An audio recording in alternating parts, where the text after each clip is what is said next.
Shall we go 5, 4, 3, 2, 1, start. Hey there, well, the interim budget speech that has ended, Finance Minister Nirmala Sitharaman, she spoke for around 58 minutes, but as expected, it was the interim budget, and that's why no big bang announcements were expected. But if we are talking about how it would impact you and me, people who are paying taxes, the salaried class as well, the businessmen, well, there has been no change in tax rates, be it direct or indirect.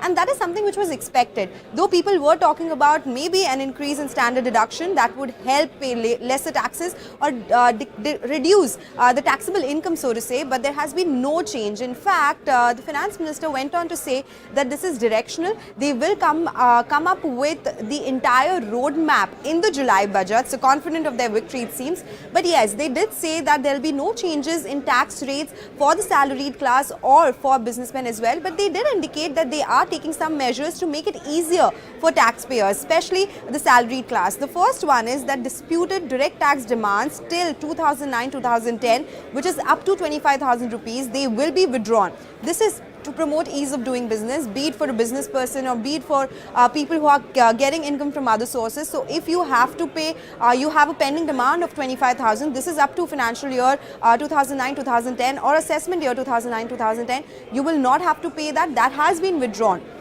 This is one. The second one that they've spoken about is average processing of returns. They are trying to get it down from 90 days to 10 days. This in order to ensure that you get your refund faster, because usually it is fast, but it usually would take around 80 to 90 days. And now Finance Minister is saying that they're coming up with a mechanism where this average processing of return time would reduce to 10 days, thereby ensuring that you get your income tax refund faster than usual, and that would save you some interest cost as well.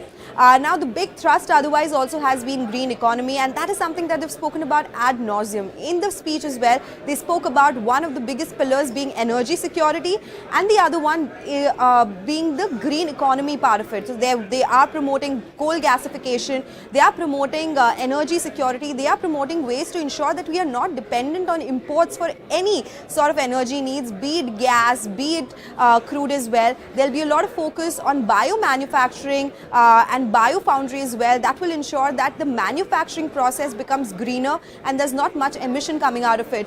The other was green mobility. So they spoke about how they are focusing investments in setting up of charging infrastructure for electric vehicles. Electric vehicles continue to be the big focus point. There was an expectation that there could be some tweaks with respect to FAME subsidy. It would be named something else.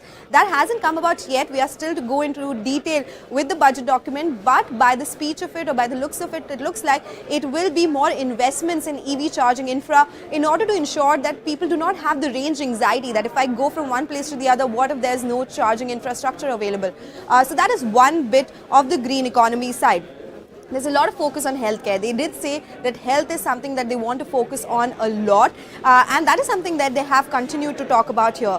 They are planning to set up more medical colleges. This is by using the existing hospital infrastructure, more medical colleges, more education in this particular segment to ensure that there's more availability of hospitals, be it in tier 2, tier 1 or tier 3 cities or even villages for that matter. About the Ayushman Bharat scheme, they are talking about it extending to all Anganwadi and Asha workers as well. So the net for this Ayushman Bharat scheme seems to be increasing, and that is what the government is focusing on. They're also talking about encouragement on cervical cancer vaccine to boost healthcare infrastructure. This is for the girls between the age of 9 to 14 years. So that is one of the key things that a lot of these doctors have spoken about, how cervical cancer is quite prominent between the age 9 to 14 for girls, and this is where the government has spoken about, has focused on, and they are going to set up an infrastructure to ensure greater availability as well. Now let's talk about the capex, because there was a big push in capex in FY23 budget.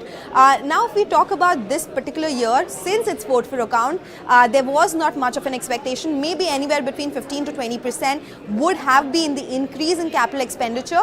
And what the government has done is that they have announced the increase in capital expenditure will be to the tune of 11.1% to 11.11 lakh crore rupees. This is the FY25 capex estimate that the government has put out, and we all know that capex has been the big focus for this government. They have continued that. Of course, it is lower than last year, but again, as we said, it's vote for account, and the government did indicate that they will be coming out with their full budget, their full list in July budget for Viksit Bharat. The other thing is that they have established a corpus of 1 lakh crore rupees, or they will be establishing it with 50-year interest-free loans for sunrise domains or sunrise sectors. These are sectors which are just coming up where there is lesser knowledge, but there's a lot of potential, there's a lot of opportunity. So they will be setting up this corpus and they will be functionalizing it in order to ensure that this corpus is available to people who want to get into these sectors, but this will be for a 50-year interest-free basis. So this will be interesting to watch out for, because they have been focusing on startups and now they are focusing a lot on these sunrise sectors, something that they've tried to do via the PLI schemes as well. So could be an extension, could be for more number of people, just not certain business segments. So these are some of the things that have happened from the capex angle.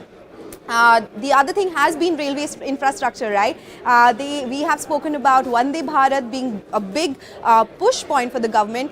They have spoken about regional travel with Rapidex as well. And now the finance minister indicated that 40,000 normal railway bogies will be converted to Vande Bharat bogies to ensure that the travel is more comfortable, the travel is more luxurious for travelers in general. So these are some of the key points. Of course, for people, for individuals, more was expected on the tax side, but as we have been pointing out, it's the interim budget. More can come by only in the July budget. There was an expectation for standard deduction that hasn't come by, but looks like they have tried to ease the compliance in terms of that outstanding demand of 25,000 rupees till 2010, and also in terms of refund processing. So these are two big takeaways that I have been able to get from Finance Minister's speech. But you keep tuning in to CNBC TV18. We are getting a lot many updates, expert opinions, and we are going through the budget document in greater detail to get a sense of what the estimates in terms of different segments, different sectors and expenditure and revenue has been like.